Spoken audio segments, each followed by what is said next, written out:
그동안 이제 더운 날씨에 우리가 그래도 찜통 더위에 이제 올림픽을 하면서 여러 가지 한국 선수들이 되게 열심히 뛰는 모습을 보았습니다. 오늘인가요? 이제 폐막식을 하는 것 같아요. 다른 건 다 재밌게 봤는데 여러 가지 종목들이 있는데 그 중에 올림픽의 피날레 마지막 장식이 무엇입니까? 바로 마라톤이죠.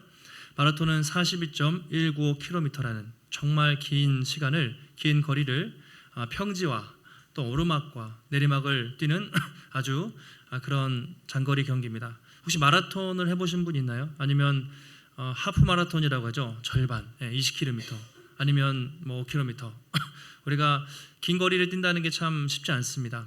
그래서 마라톤 선수들은 순위보다도 마라톤을 완주했다는 것에 큰 박수를 치면서 격려를 하기도 합니다.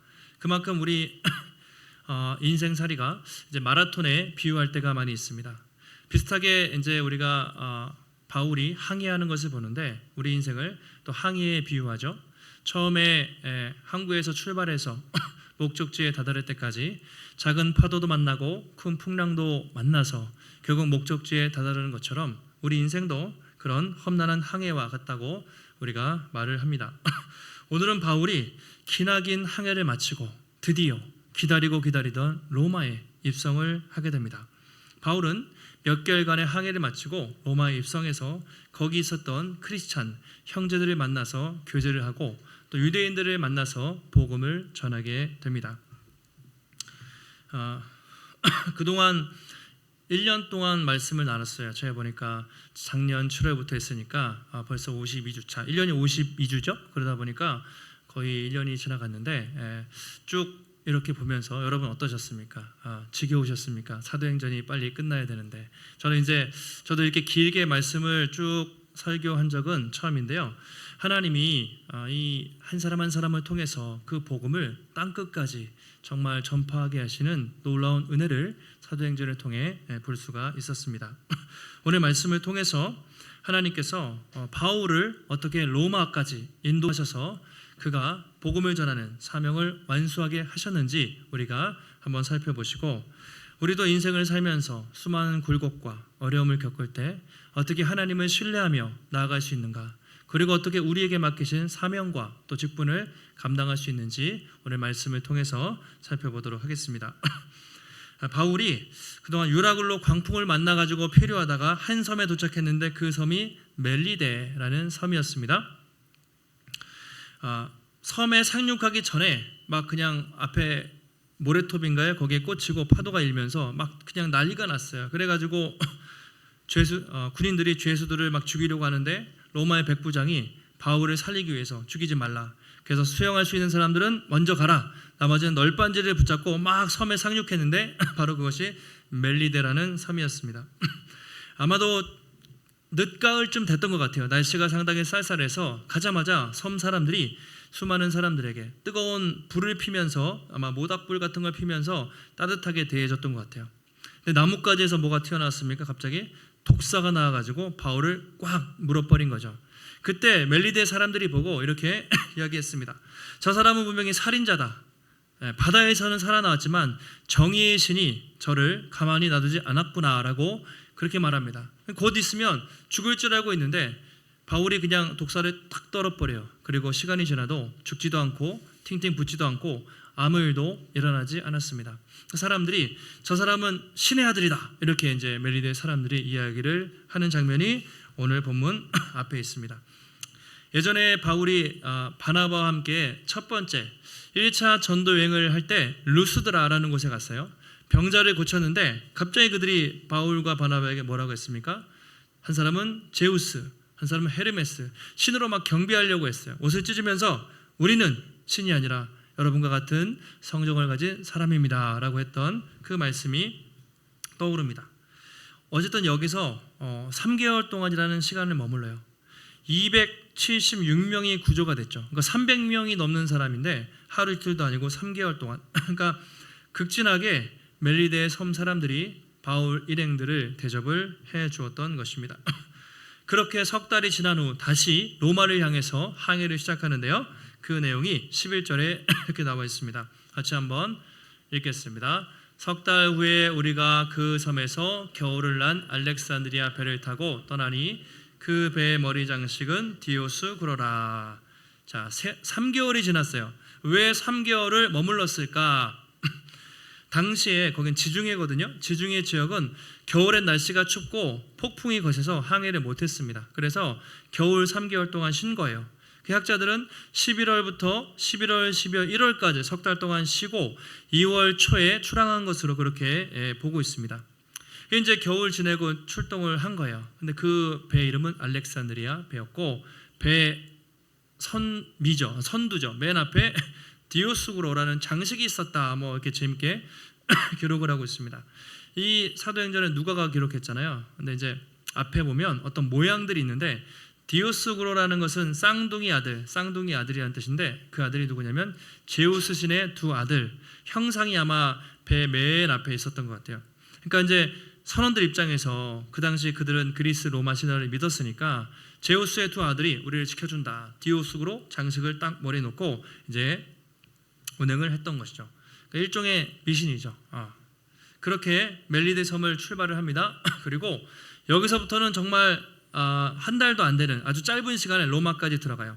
중간에 수라구사, 이따가 지도를 보여드릴 텐데요. 수라구사라는 곳을 지나고 그 다음에 레기온이라는 곳을 지나고 보디올이라는 곳에 도착합니다.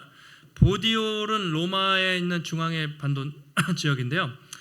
여기까지는 배 타고 가고, 보디올에는 이제 딱 상륙해서 육로로 이제 로마까지 이동을 하게 돼요. 그래서 보디올에서 로마까지 220km, 그러니까 걸어서 일주일이면 되는 거리에 바울이 당도하게 됩니다. 드디어 기다리던 로마에 입성하기 이제 일주일 전이 되는 것이죠.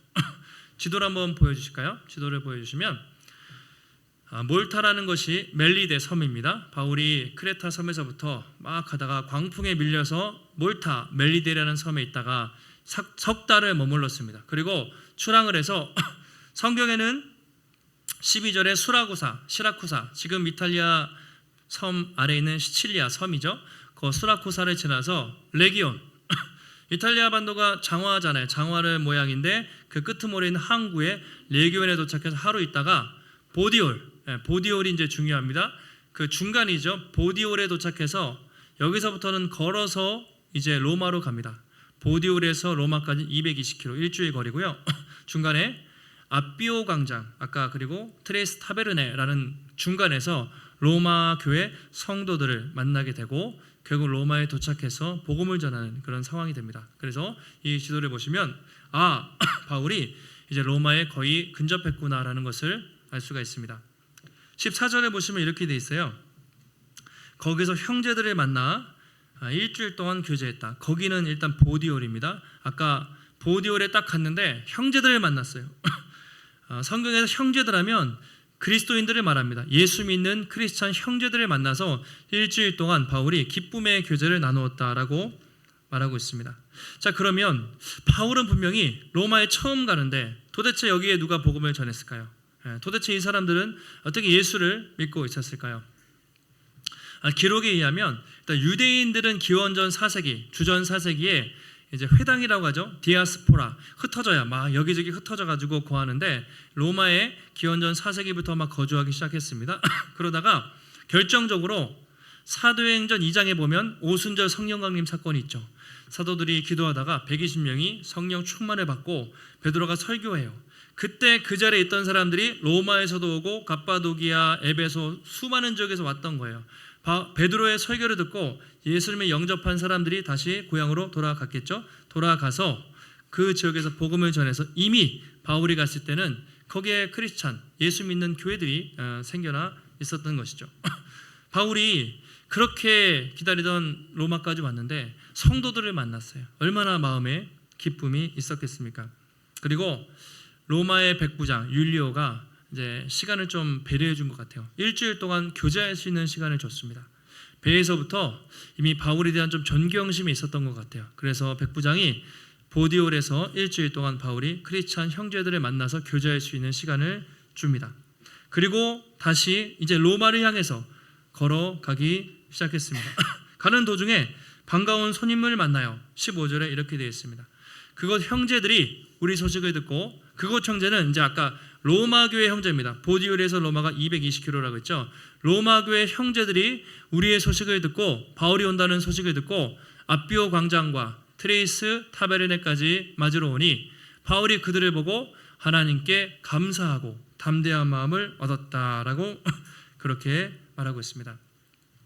아까 바울이 보디올에 머물러 있었잖아요. 그때 전갈이 간 것 같아요. 로마 교회 드디어 바울 사도가 로마에 가까이 왔다라는 소식을 듣고 로마 교회 성도들이 바울을 이렇게 만나러 온 거예요. 어디서 만나냐면 아비오 광장, 아까 트레이스 타베르네 그것은 로마에서 약 65km 정도 떨어진 곳이거든요. 꽤 멀리 이틀 길을 걸어서 그들이 바울의 중간에 마중을 나온 것입니다. 그러니까 아마 로마에서 아까 아비오 광장하면 로마의 뱃사람들 또 세금을 하는 많은 사람들이 모였던 중심지였던 것 같아요. 로마 교회 성도들이 거기까지 바울을 영접하기 위해서 온 것입니다. 한번 잠깐 상상을 해보세요. 바울이 수천 킬로미터 배를 타고 또 파선하고 그리고 걸어서 육로로 여기까지 왔는데 로마 교회 성도들이 수십 킬로미터까지 걸어서 자기를 마중을 나왔다. 얼마나 바울이 감사했겠습니까? 예를 들면 여러분이 누군가 귀한 손님이 와요. 여러분 인천공항에 딱 마중 나가요. 여러분 웬만큼 귀한 사람 아니면 인천공항 가보셨어요? 누구 맞으러? 정말 보통 집을 깨끗이 청소해놓고 지하철역까지 나갈 수도 있고 집 앞에서 딱 문을 열어놓고 손님을 맞을 수 있는데 인천공항까지 아니면 수십 킬로 이렇게 간다는 건 상당히 귀한 손님이죠.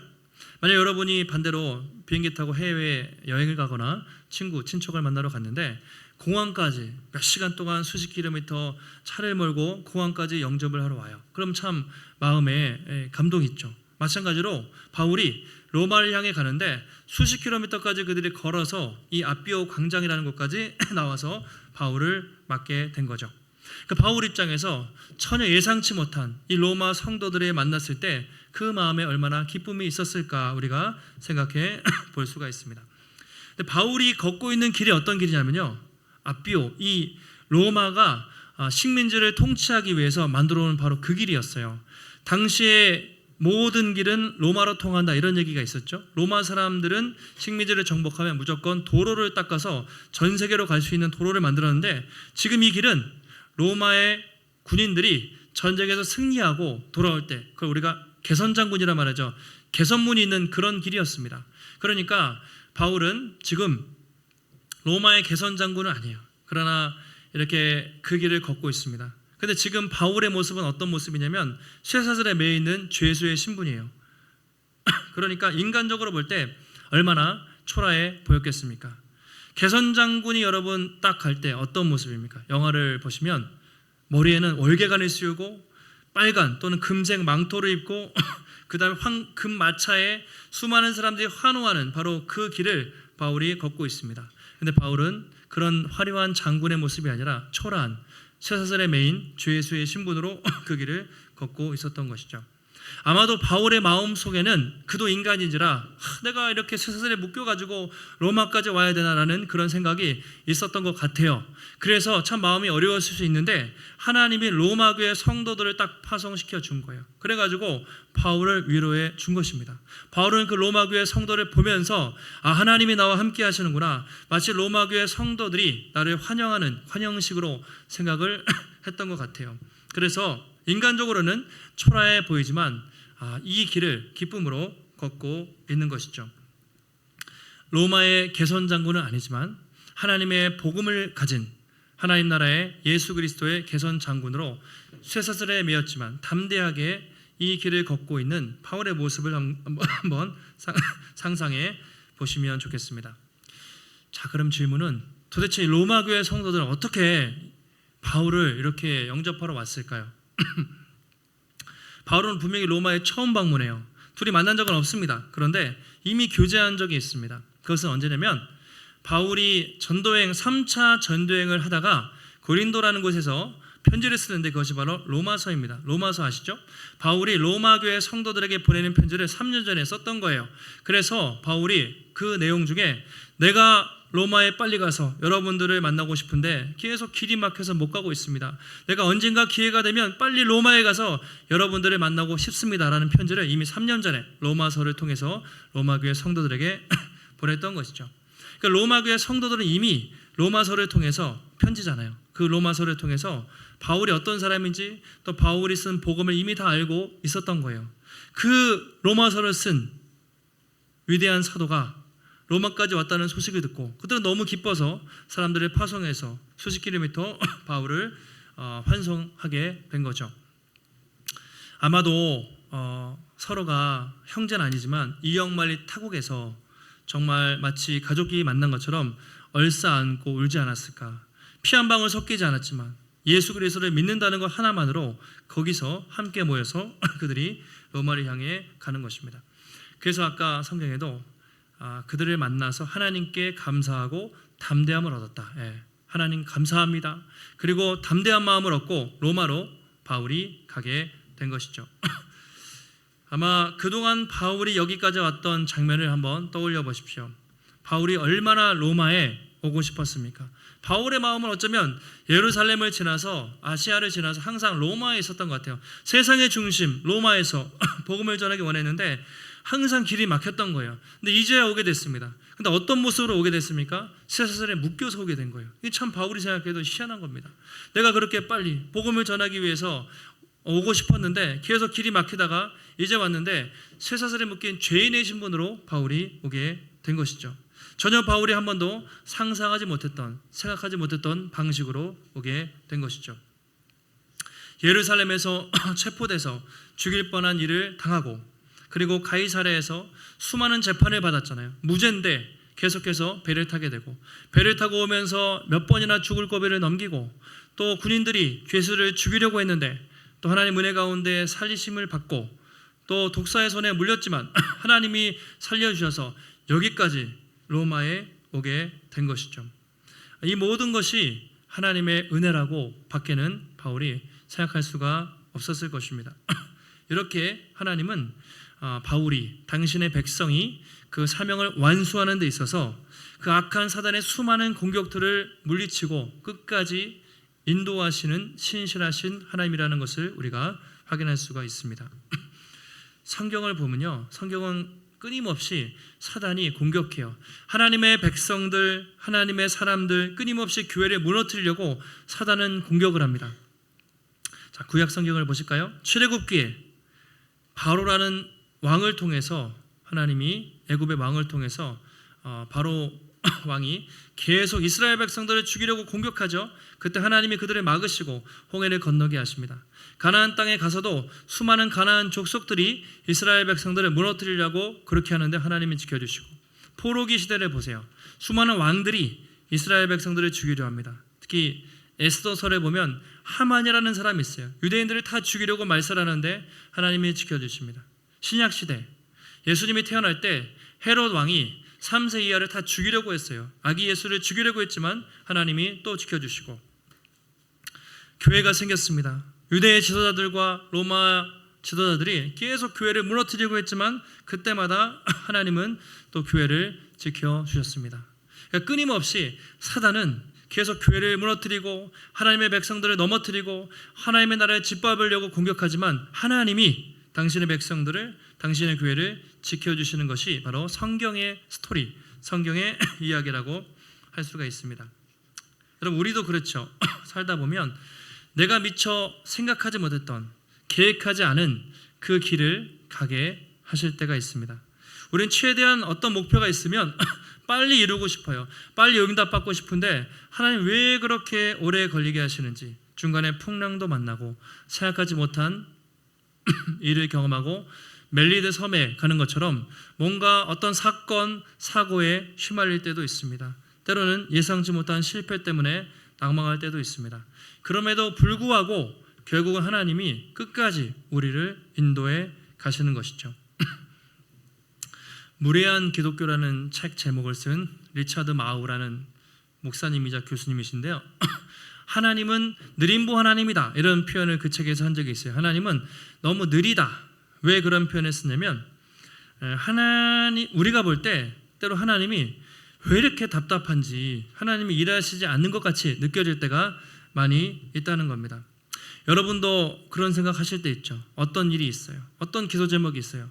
하나님 왜 이렇게 빙빙 돌려가게 하실까? 좀 빨리 응답받고 뭔가 탁 되면 좋은데, 아니 내가 기도하고 있는 우리 자녀들이 있을 수도 있고 그 사람 빨리 예수 믿으면 좋겠는데 시간이 오래 걸려요. 그 문제 해결을 놓고 기도하는데 문제가 해결되지 않아요. 빙빙 돌아가고 시간이 오래 걸린 것 같은 답답함을 느낄 때가 있습니다.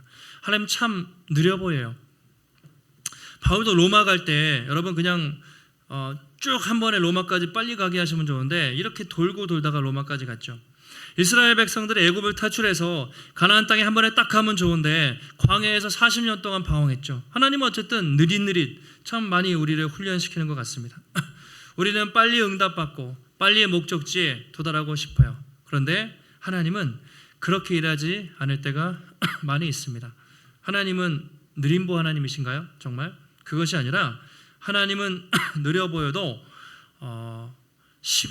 우리의 시간과 계획이 아니라 당신의 시간과 계획에 따라 역사하고 계시다는 것을 우리가 인정을 해야 되죠. 하나님의 약속은 우리의 시간표, 우리의 생각보다 느려 보여도 반드시 하나님의 정한 때가 되면 반드시 하나님의 방법으로 응답하신다. 이것이 우리가 하나님을 믿는 믿음이죠. 그래서 인생을 살면서 풍랑이 와요. 파도가 몰아쳐요. 내가 생각하지 않은 길로 가요. 때로는 사업이 잘 안 될 때도 있어요. 때로는 갑자기 건강이 상해서 건강 때문에 어려움을 겪을 때도 있어요. 때로는 인간관계에서 어려움을 겪고 세상살이에서 실패를 겪을 때도 있지만 하나님이 이 모든 것들을 통해서 결국은 나를 영원한 목적지, 하나님이 예비하신 것으로 인도하신다는 그 믿음이 우리에게 필요한 것입니다. 그래서 우리 인생에 아무리 큰 고난과 폭풍이 있어도 하나님이 책임지실 거야. 결국 하나님의 은혜 가운데 최종 목적지 영원한 천국에 우리는 도착할 것이고 그곳에서 주와 함께 거할 것을 믿음으로 고백할 수가 있는 것입니다. 우리가 이 길을 갈 때 또 한 가지는 하나님은 혼자 가도록 하시지 않는다는 거예요. 혼자서는 누구도 할 수 없습니다. 바울도 만약에 여러분 사도행전을 쭉 보세요. 바울이 아무리 위대한 사도라도 혼자였다면 이 많은 복음을 전할 수 있었겠습니까? 절대 그렇지 않죠. 바울이 선교행을 갈 때마다 빌립보에서 루디아를 만나게 하시고 에베소 가면 누구를 만나게 하시고 하나님이 항상 예비하신 그 믿음의 사람들을 붙여주셔서 바울이 사역했던 것이지 바울이 혼자 하는 것이 아닙니다. 바울도 하나님의 도구에 불과해요. 바울이 편지를 쓸 때마다 항상 편지의 서두에 말미에 사랑하는 누구누구에게 안부 인사를 전하죠.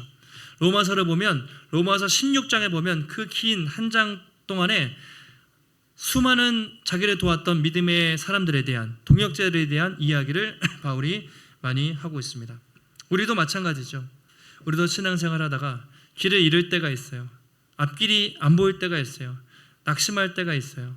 또 시험에 빠질 때도 있습니다. 좌절에 빠질 때도 있습니다.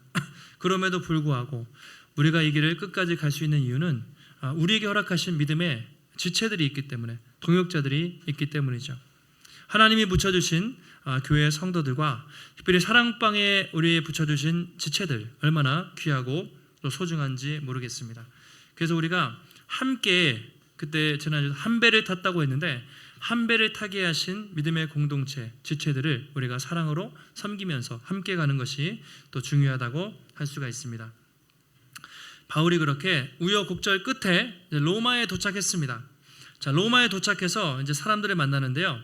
바울의 신분은 죄인이었지만 요즘 말로 말하면 가택연금이라고 말해요. 뭐냐면 감옥은 감옥인데 어느 정도 좀 자유로운, 그래서 감옥 그 어떤 새방살이를 하게 했던 것 같아요.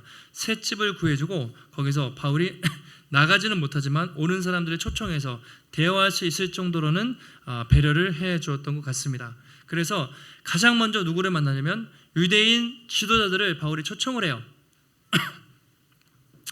아마 회당의 지도자들이었던 것 같아요. 유대인 거기에는 믿는 사람도 있고 안 믿는 사람도 있고 불러가지고 17절 이하에 보시면 바울이 그들을 불러다 놓고 집에서 이야기합니다. 여러분, 내가 이스라엘 백성이나 우리 조상의 관습 하나님의 말씀을 배척한 적이 없습니다. 내가 죄인으로 넘겨져서 재판을 받았는데 무죄였습니다. 그럼에도 불구하고 유대인들이 나를 계속 공격해가지고 로마 황제 가이사에게 상소하는 바람에 여기까지 왔습니다. 제가 여러분들과 싸우자고 온 것이 아닙니다 라고 이야기합니다. 그러면서 가장 결정적으로 바울이 로마에 오게 된 이유를 20절에서 이렇게 말하고 있습니다. 같이 한번 우리 20절 말씀을 함께 읽겠습니다. 이러므로 너희를 보고 함께 이야기하려고 청하였으니 이스라엘의 소망으로 말미암아 내가 이 쇠사슬에 매인 바 되었노라. 자, 내가 여러분을 초청한 이유가 무엇이냐? 바로 이스라엘의 소망으로 말미암아 내가 쇠사슬에 매여서 이 로마까지 왔습니다라고 말하고 있습니다. 그럼 이스라엘의 소망이 무엇인가? 이게 성경의 사도행전의 결론입니다. 이스라엘의 소망이 무엇일까요? 바울이 그토록 로마까지 와서 전하기 원했던 그 소망. 사도행전의 모든 내용을 조막해 보면 바울이 갈 때마다 이 소망을 전했는데 그 소망은 바로 부활이었습니다. 사도행전 23장, 24장에서 바울이 재판을 받으면서 이렇게 얘기해요. 내가 죽은 자의 소망, 그 부활을 전하기 때문에 신문을 받고 있습니다. 나는 하나님을 향한 소망을 가졌으니 곧 악인과 의인이 부활할 것입니다. 계속 바울은 부활을 전했습니다. 부활 소망을 전했던 것입니다. 죽은 자의 부활이 우리의 진정한 소망입니다 라고 바울은 전파했던 것입니다. 근데 이 죽은 자의 부활이 성경에 계속 나오는 것인데 이것을 누가 성취하셨습니까? 바로 예수님이 이 땅에 오셔서 십자가에서 죽으시고 부활하심으로 그 말씀을 성취하신 것입니다. 그래서 바울은 우리의 진정한 소망은 바로 예수 그리스도, 영원한 생명 되신 예수 그리스도 부활 소망을 전했던 것이죠. 그래서 바울은 항상 우리의 진정한 소망은 바로 예수 그리스도가 되십니다. 우리도 언젠가 주님과 같이 부활할 것입니다. 바로 이것이 이스라엘의 소망이고 이것을 전하기 위해서 바울은 전 세계를 다녔고 이 로마까지 오게 된 것이죠. 여러분, 죽은 자가 부활한다는 것이 왜 소망일까요? 바울은 왜 이 소망을 위해서 자기의 목숨을 걸었을까요? 왜냐하면 결국은 우리가 이 땅에서 어떻게 살든지 인간은 죽음을 피할 수 없습니다. 죽을 수밖에 없고 우리가 이 땅에서 바라고 기대하는 소망들은 결국은 일시적이에요.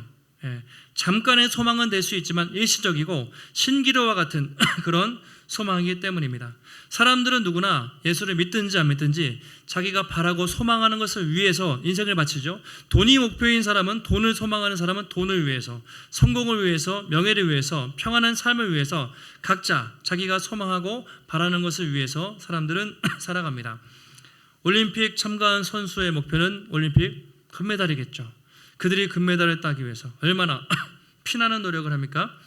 얼마 전에 지난주에 태권도에서 금메달을 딴 어떤 보통 체육 대학 다니니까 20대 초중반밖에 안 되잖아요. 얼마나 힘들었겠어요. 그래가지고 자기가 다리가 안 올라갈 정도로 이렇게 하는데 이렇게 얘기했어요. 내일이 안 왔으면 좋겠다. 훈련이 너무 힘들어 죽을 것 같아서 내일이 없었으면 좋겠다. 그렇게 내일 없이 하루하루를 정말 다리가 부러질 정도로 훈련해서 금메달을 따르고 인터뷰를 했던 것입니다. 그런데 인터뷰하면서 다음 목표에 대해서 얘기하니까 바로 4년 뒤에 LA 올림픽, 또 아시안 게임, 그랜드 슬램 그렇게 인터뷰를 하는 거예요.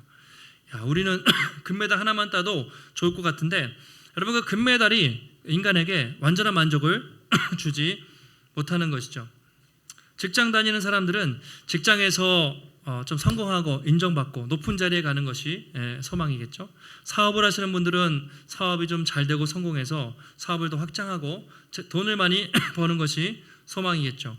자식을 키우는 부모 입장에서는 아이들이 잘 돼서 좋은 학교 가고 또 좋은 직장 들어가고 편하게 사는 것이 소망이고요. 또 저 같은 목회자들은 어찌 보면 성도들이 더 늘어나서 교회가 커지고 교회가 부흥하고 또 예배당을 짓는 것이 소원일 수도 있습니다. 그런데 이런 모든 것들이 나쁜 소원은 아닙니다. 그러나 일시적이고 유한한 소망이라는 것이죠. 만약에 정말 여러분이 이것만 있으면 좋겠다, 내가 이것만 되면 내 평생의 소원이 없겠다라는 것을 여러분 가졌다고 생각해 보세요. 어떤 사람이 로또 20억짜리 당첨이 됐는데 대부분 그 사람들 1년 뒤의 삶을 보면 대부분 거의 90%가 불행하다는 거예요. 희한하죠. 돈이 그렇게 많으면 행복할 것 같은데 그것이 그들에게 행복을 가져다 주지 못한다는 것입니다. 얼마 전에 저도 이제 애들은 맨날 이러잖아요. 엄마 아빠 공부 열심히 할 테니까 이거 사줘. 맨날 그렇게 걸잖아요. 아이패드를 사달래요. 근데 아이패드가 좀 비싸죠. 그래가지고 요즘엔 중고가 잘 돼 있으니까 당근인지 번개장터인지 연락을 해가지고 아이패드를 사줬는데 4일 됐어요. 처음에 얼마나 신기하고 좋겠어요. 애들이 재밌게 하는데 며칠이나 갈까 그런 생각을 해요. 여러분들이 어떤 쇼핑에 뭔가 막 주문해가지고 뭔가 막 질러버렸어요. 그런데 그게 오면 처음에 며칠은 기쁘다가 또 새 거 사고 싶고 그렇잖아요. 그러니까 인간은 끊임없이 이 땅에서 우리가 바라고 기대하는 것들은 대부분 잠깐의 만족은 줄 수 있지만 영원한 만족은 줄 수가 없다는 것이죠. 그래서 오늘 바울이 전하는 것은 이것입니다. 내가 로마까지 와서 이렇게 여러분들에게 복음을 전하는 이유는 바로 예수 그리스도만이 우리의 참된 소망이시고 영원한 생명이 되시기 때문입니다. 누구든지 예수 그리스도를 믿어야만, 예수님을 믿으면 죄와 사망에서 구원받고 영원한 생명이 있고 영원한 부활이 있고 영원한 소망이 있습니다. 저는 그래서 그 복음을 전하기 위해서 이 쇠사슬에 묶였지만 여러분 앞에 이 복음을 전하고 있습니다라고 바울이 고백을 하고 있습니다. 자, 인간적으로 볼 때 얼마나 처량하겠어요. 내 신세가 이렇게 처량해서 로마까지 와서 여기 묶여가지고 뭐 하는 건가. 그런데 바울은 전혀 그렇지 않았습니다. 자신 안에 영원한 소망이신 예수 그리스도 복음이 있었기 때문에 뭐 왕 앞에서도, 나중에 네로 앞에서도 복음을 전할 거예요. 벨릭스 총독 앞에서도 두려워하지 않고 담대하게 복음을 전할 수가 있던 것이죠. 바울이 나중에 골로새 교회 성도들에게 편지를 쓰면서 골로새서 1장에서 내가 여러분을 생각할 때마다 항상 감사합니다. 그 이유를 이렇게 기록하고 있습니다. 골로새 1장 4절 5절에 이는 그리스도 예수 안에 있는 너희의 믿음과 모든 성도에 대한 사랑을 들었으며 너희를 위하여 하늘에 쌓아둔 소망으로 말미암음이니 이렇게 말해요. 내가 골로새 여러분 성도들의 소식을 들으니까 여러분들의 믿음이 있습니다. 또 사랑이 있습니다. 그리고 소망이 있는데 어떤 소망이죠? 너희를 위하여 하늘에 쌓아둔 소망.